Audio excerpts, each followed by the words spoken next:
Este é o podcast de Biotech and Health da MIT Technology Review Brasil, oferecido pela Blue Plano de Saúde. Olá, bem-vindos e bem-vindas ao podcast de Biotech and Health da MIT Technology Review Brasil, apresentado pela Origin. Eu sou Camila Pepe e hoje eu estou com Laura Murta e a gente vai falar sobre políticas públicas voltadas para biosimilares. E para conversar com a gente hoje, a gente tem o prazer de receber Lucas Correia, que é gerente do Centro de Políticas Públicas do Einstein. Lucas, um prazer receber você aqui. Muito obrigada. Prazer é meu. Obrigado pelo convite, a você e a Laura. Lembrando que essa é a vertical de Biotech and Health da MIT Technology Review Brasil e semanalmente você pode acompanhar os nossos conteúdos sobre biotecnologia e inovação. A gente teve recente, Laura, a oportunidade de conversar com o Dr. Valderilho aqui sobre biosimilares. A gente trouxe toda a questão relacionada à ampliação de acesso que tem o potencial desses medicamentos, redução de custo e até uma melhora da sustentabilidade do sistema de saúde. Mas para que os pacientes tenham acesso a essas tecnologias, é super importante que a gente entenda também o impacto das políticas públicas dentro desse contexto. E com isso, Lucas, vai ser um prazer poder conversar com você aqui hoje, e a gente poder entender um pouco mais sobre o que são essas políticas e como elas podem impactar realmente no acesso a essas novas tecnologias. E para a gente começar, Lucas, eu queria que você contasse um pouco como que está hoje o panorama do mercado de biosimilares no Brasil, como que a gente pode comparar isso com o cenário global e o papel das políticas públicas aí nesse contexto. Legal. Bom, como você falou, e eu acho que o Valderilho deve ter abordado isso, a gente tem acho que dois impactos fundamentais dos biosimilares no sistema de saúde. Um que está relacionado à redução de custo, que implica necessariamente uma ampliação de acesso, porque você tem mais recurso para dedicar àquele medicamento. E nessa perspectiva, quando a gente olha para o mercado, o primeiro ponto que a gente observa é o número de medicamentos biosimilares sendo comercializados. Então, hoje a gente, no Brasil, pelo menos os dados mais recentes, que a gente está por volta aí de 50, 51 medicamentos sendo comercializados, medicamentos biosimilares, já com registro da Anvisa. E comparativamente com outros países, e a gente costuma olhar principalmente a Europa, um conjunto de países, mas também os Estados Unidos, hoje o Brasil aparentemente já está à frente dos Estados Unidos em número de medicamentos biosimilares disponíveis no mercado. Mesmo porque nos Estados Unidos tem uma característica que o fato de você ter aprovação no FDA não necessariamente quer dizer que o medicamento já está automaticamente sendo comercializado. Às vezes você tem um delay, principalmente porque as empresas produtoras desses medicamentos são empresas americanas, e aí tem toda uma questão de estratégia comercial e de negociação com os diferentes pagadores norte-americanos. Então, isso acontece de uma forma um pouco descoordenada.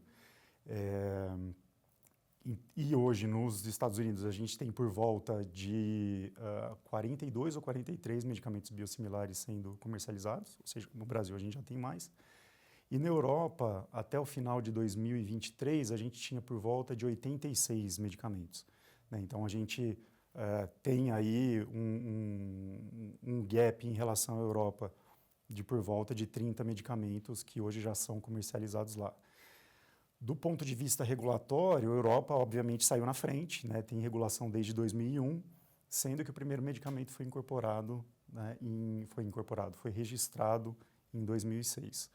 Nos Estados Unidos, o primeiro foi registrado em 2015 e no Brasil também em 2015, sendo que a nossa regulação é de 2010. Então, a gente vê que existe, de fato, essa correlação entre a regulação, uma regulação específica para o registro dos biosimilares, que faz com que o mercado passe a ser atrativo para as empresas para trazer esses medicamentos para o país. Então, acho que a gente tem caminhado bem, em relação à atratividade do mercado brasileiro para esses medicamentos. Eu acho que você trouxe toda essa questão regulatória dos Estados Unidos e da Europa. Eu queria aproveitar para te perguntar como é que você vê a Anvisa, o papel da Anvisa, tanto no fomento, no desenvolvimento desse tipo de tecnologia, e se hoje você enxerga que existem espaços para melhoria dentro de todo esse processo. Olha, é interessante, porque quando a gente fala de política pública, a gente pensa em respostas do governo a necessidades sociais. E aí, quando a gente fala desses medicamentos, dos medicamentos biológicos, né, do acesso a esses medicamentos e das condições que eles buscam tratar, é clara a necessidade, né, porque são medicamentos que estão se mostrando aí extremamente importantes no tratamento de determinadas doenças, né. E nesse sentido, quando a gente olha para a atuação da Anvisa, desde 2010, é bem impressionante, assim, né? Porque a gente está falando de um período aí de 15 anos, contando com 2025, período de 15 anos, onde a agência ela foi extremamente ativa, assim, em promover discussões. A gente pode questionar o quanto os pacientes estão incluídos nessas discussões, mas depois a gente pode falar um pouco mais sobre isso. Mas a gente teve a regulação em 2010, a RDC 55, que foi a primeira que estabeleceu, né, um canal para registro desses medicamentos aqui no país. Depois a gente teve uma nota de esclarecimento relativa à intercambiabilidade, e aí demorou um pouco, né, porque a nota é de 2017. Depois a gente teve uma nota técnica relacionada a questões pós-registro em 2022, a nota técnica 61. Depois a gente teve um chamamento para uma discussão, né, um diálogo setorial, que acabou resultando na última RDC 874, se não me engano, de 2024, né, estabelecendo aí, na verdade, flexibilizando alguns critérios relacionados a estudo clínico para medicamentos biosimilares, dependendo das características de cada qual. Então, a gente vê uma atuação robusta, assim, né? Sabendo que teve uma pandemia no meio e que a agência foi super mobilizada, sabendo que a agência passa por um déficit aí de recursos humanos também para o desempenho das suas atividades. Então, eu acho que ela foi bem ativa. E aí você falou dos desafios. Eu acho que são desafios que estão postos, né, que tem a ver com a evolução das tecnologias, que tem a ver com a disponibilidade de pessoas para fazer as análises. Eu acho que são desafios da agência como um todo, não necessariamente para a questão dos biosimilares, especificamente. Agora, Lucas, a gente até já trouxe aqui um pouco dessa questão do potencial de redução de custo, né? E diante desse cenário, a gente sabe que, apesar dessa redução, ainda tem não é uma falta de confiança, mas assim, um cuidado dos profissionais de saúde e dos próprios pacientes com relação a esse tipo de tecnologia. Agora, quando a gente pensa em políticas públicas, o que pode ser feito para, de certa forma, aumentar essa confiança, quebrar, né, essa barreira que existe aí para que a gente possa, de fato, ter esse acesso ampliado? Acho essa pergunta muito legal, assim, porque sempre que a gente, pelo menos para mim, a gente fala biosimilar, a primeira coisa que vem na cabeça é a questão dos genéricos, né? E se a gente for ver a forma como o governo mobilizou a sociedade em torno dos genéricos lá em 99, né, em torno da lei da 9787, a gente vê que foi um esforço muito coordenado. Né, tinha um direcionamento muito claro daquilo que queria ser promovido, dos benefícios daquilo, tanto na perspectiva do acesso, quanto na perspectiva econômica para o sistema de saúde, mas também para as pessoas. Né, os parlamentares envolvidos ali na discussão, eu acho que aquilo estava muito vivo na sociedade. E aí, quando a gente pensa os biosimilares, não tem isso.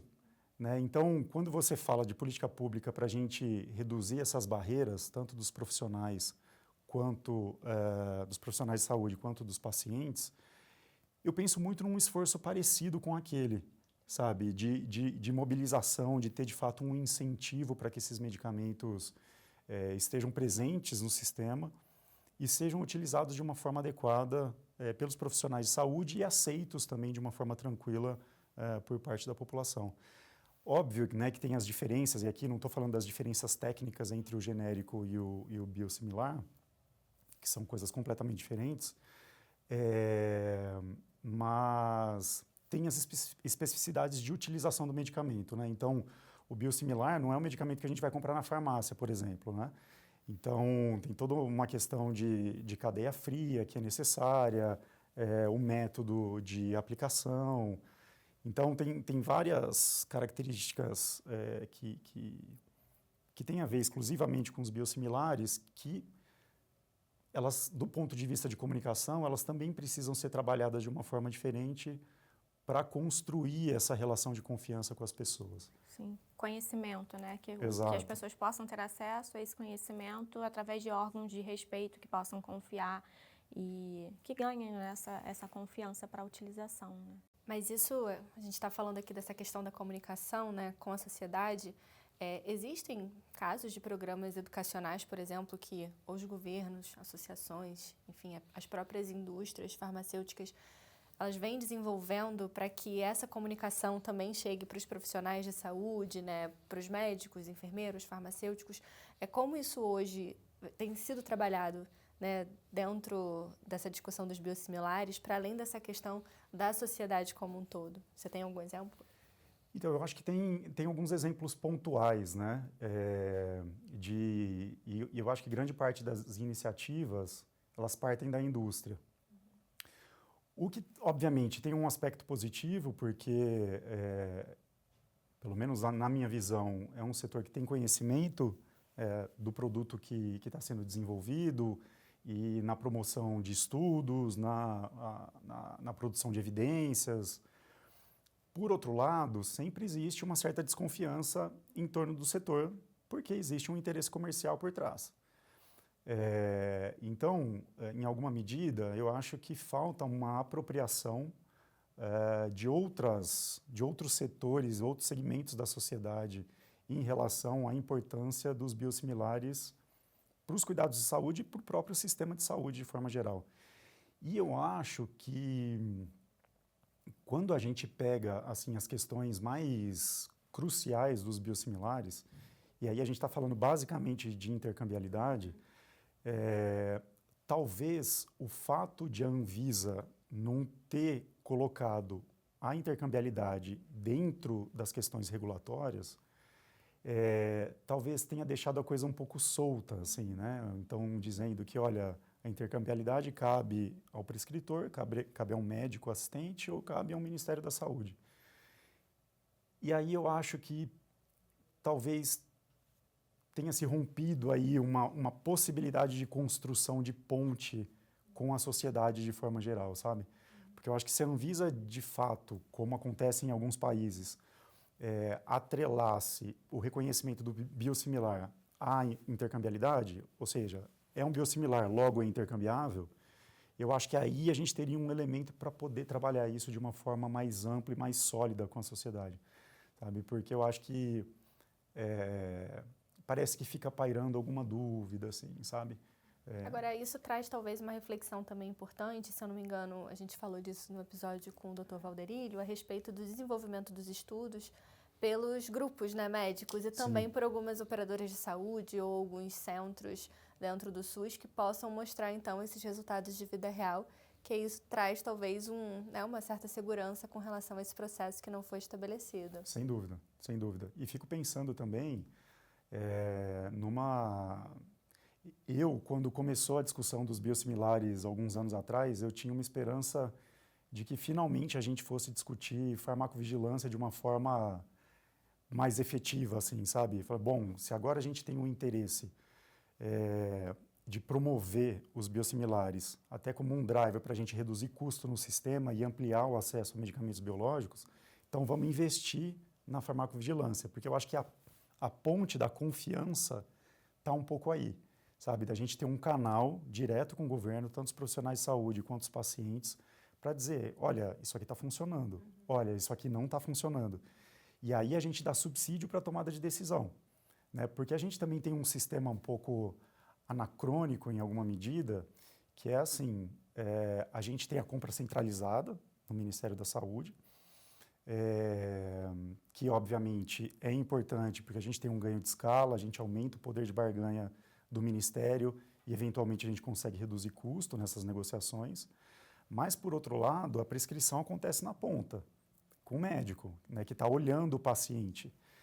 E o quanto a gente consegue estabelecer essa relação entre quais medicamentos precisam ser comprados, em quais quantidades, para atender aquelas demandas que estão sendo geradas na ponta. Né? E eu não vejo nenhum sistema de informação sofisticado a esse ponto que permita ao Ministério, lá em Brasília, ter visibilidade de tudo que está acontecendo na ponta em relação a todos os medicamentos biológicos para os quais existem biosimilares, para determinar como é que a compra vai ser direcionada ou não. Então, esse é um ponto de preocupação. Então, assim, para dizer que eu concordo totalmente com o Valderílio, que assim, tem os grupos que estão acompanhando os pacientes, estão acompanhando essas trocas, e eu acho que são esses caras que precisam começar a produzir e colocar informação para fora, para a sociedade ver e começar a discutir. Porque, de fato, a farmacovigilância não mandou.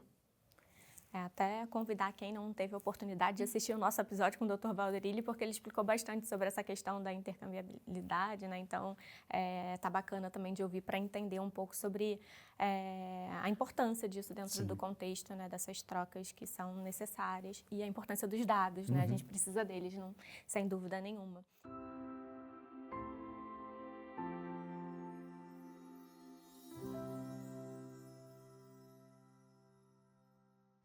Olá, esse é o Momento Saúde 360 oferecido pela Blue Plano de Saúde. Esse é um espaço para a gente debater inovação, tecnologia, humanização no planejamento de uma vida com mais saúde, mais bem-estar. Comigo está o diretor comercial da Blue, Gilberto Cavaz. Gilberto, começo te questionando sobre o crescimento exponencial no mercado da Blue. Ela é relativamente nova no mercado, mas teve um grande crescimento no número de beneficiários. A que vocês acreditam isso? Se você pode trazer esses dados, abrir esses dados para a gente desse cenário. Claro que sim.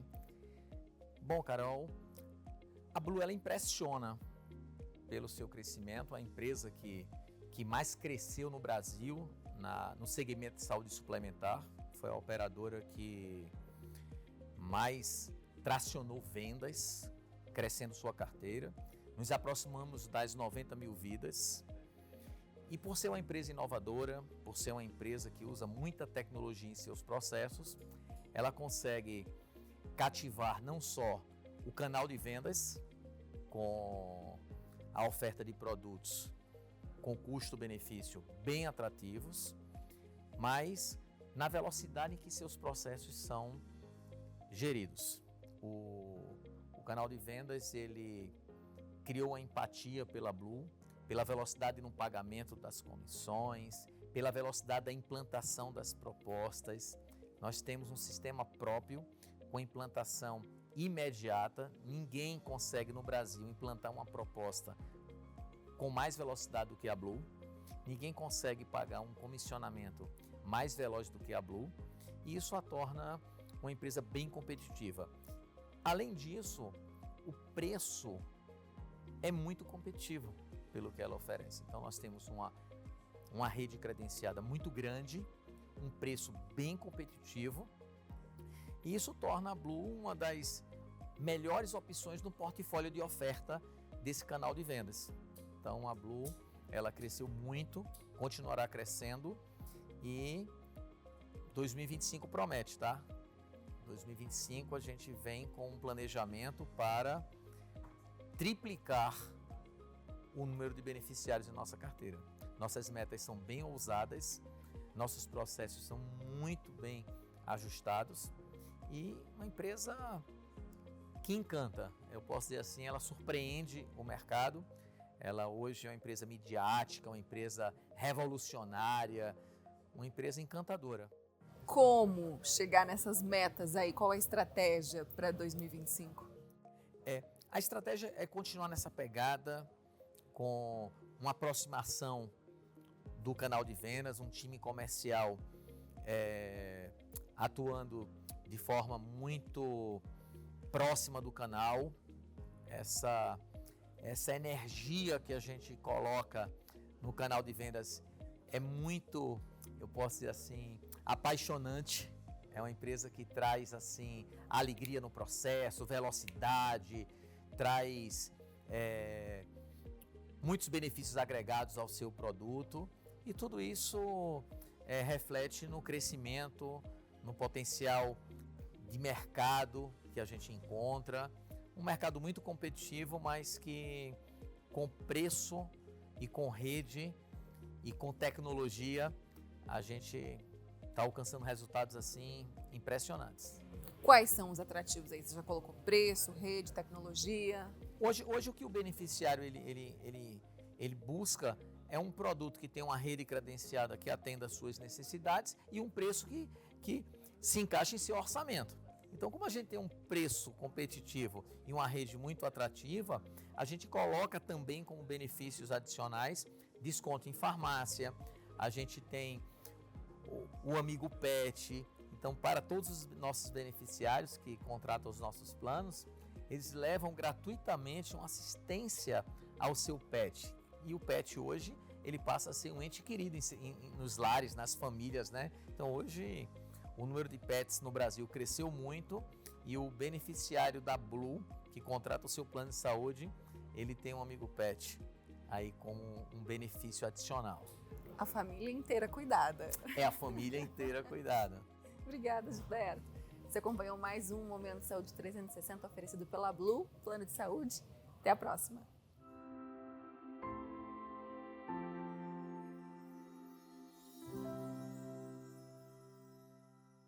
Agora, Lucas, pensando no contexto do SUS, né, como que você enxerga essa questão dos biosimilares na ampliação, né, dos pacientes ao uso dos tratamentos biológicos? Você vê alguma aplicação já na prática hoje que tem sido feita, que você está enxergando essa ampliação nesse sentido?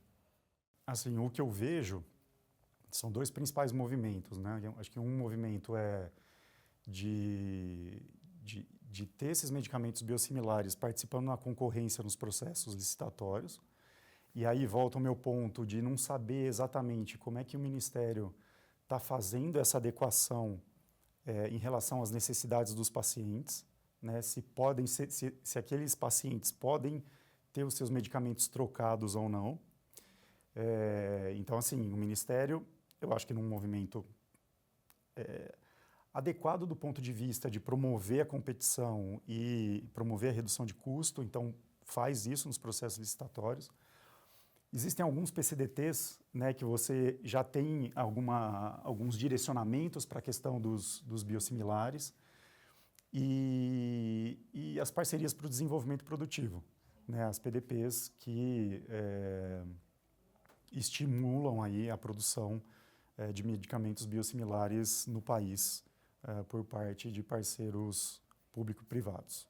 Então, acho que são essas as iniciativas que eu vejo, mas ainda assim, eu acho que são coisas que talvez a sociedade, de forma geral, não tenha uma grande visibilidade e não consiga ainda se apropriar dos espaços para discutir se são pertinentes essas iniciativas ou se não são.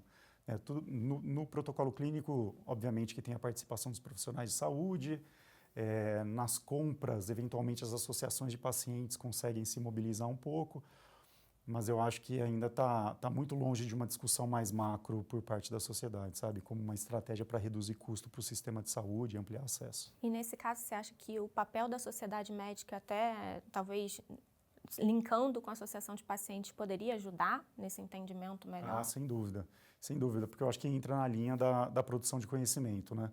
No dado de vida real, acho que são os profissionais que estão ali na ponta e conseguem, de fato, identificar o que acontece com o paciente na medida que essas medicações são trocadas. Eu acho que é um caminho bem interessante.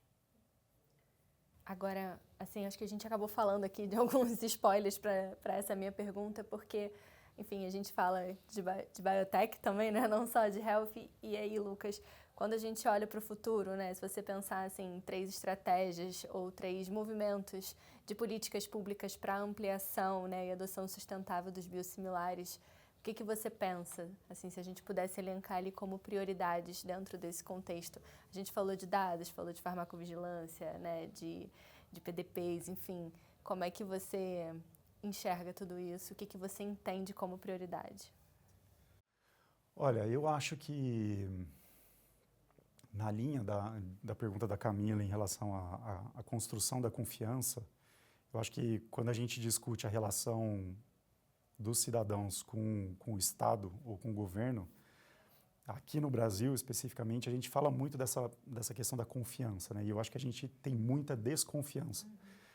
Então, eu entendo que a farmacovigilância dentro de uma estratégia de transparência, né, e de produção de dado para embasar a tomada de decisão, acho isso super importante, assim, sabe?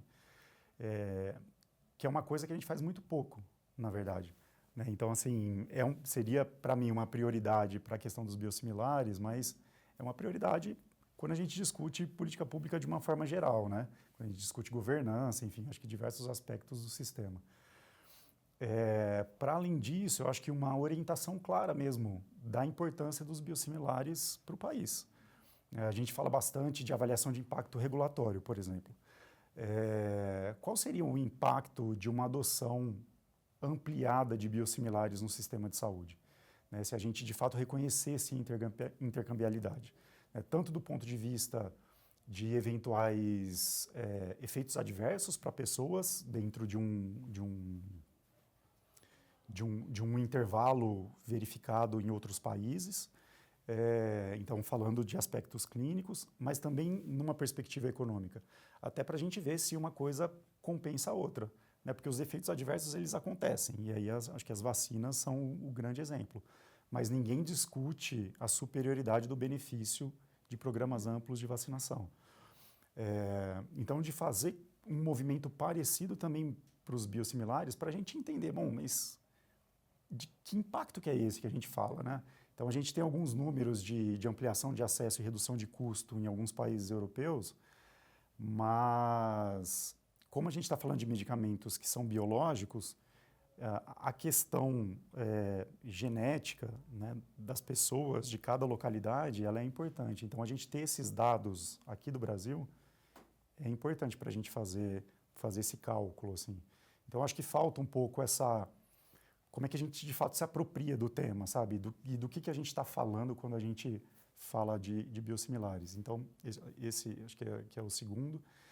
E aí, o terceiro, eu acho que estratégias de comunicação mais efetivas, indo para uma questão educacional mesmo, né? Porque talvez a gente espere muito dos profissionais de saúde na ponta, que estão na relação com o paciente, fazer esse processo, mas muitas vezes nem o profissional de saúde sabe necessariamente o que é o biosimilar, por que é um biosimilar, quais são os eventuais riscos de efeitos adversos ali para aquele paciente específico, o que ele precisa olhar. Enfim, eu acho que é isso. Eu acho que a gente é muito bom de fazer política pública, mas a gente tem uma dificuldade grande de implementar as políticas públicas, né? E aí, nesse caso, eu acho que a gente não tem muito nenhum nem outro, assim. A gente fica meio num limbo tentando interpretar aquilo que a gente tem, que obviamente é importante, mas eu acho que ainda faltam algumas coisas. Então, eu diria que esses 3 pontos. Legal. Lucas, muito obrigada. Acho que você trouxe um panorama super importante para a gente dentro desse contexto de biosimilares que a gente já tinha conversado aqui, tanto da questão da importância da educação, a importância dos dados. Acho que você trouxe essa questão da educação tanto do profissional médico quanto dos pacientes em si, isso é super importante. Como que a gente está diante do cenário global, isso traz até uma tranquilidade. A gente gosta muito de se comparar, né? Achar Sim. que a gente está muito pior ou estamos muito próximos do que tem por aí, então é bacana a gente ter esse cenário. Questões econômicas que são importantes quando a gente consegue trazer redução de custo, como você disse, a gente consegue ampliar esse acesso, mas é importante também trazer essa visão, né, de que a gente tem as políticas públicas, mas que de fato a gente precisa implementá-las de maneira mais assertiva para que esses resultados eles possam vir. Então, muito obrigada por trazer essa visão aqui pra gente. Se quiser trazer mais alguma mensagem, fique à vontade. Não, eu acho que é isso. Prazer estar aqui com vocês. Obrigado pelo convite. Obrigada. Queria agradecer você também que nos acompanhou até aqui. Lembrando que se você tem interesse em conhecer um pouco mais da vertical de Biotech and Health, acesse www.mittechreview.com.br. Semana que vem a gente está aqui novamente e eu espero você. Continue acompanhando os conteúdos de Biotech and Health nas plataformas da MIT Technology Review Brasil.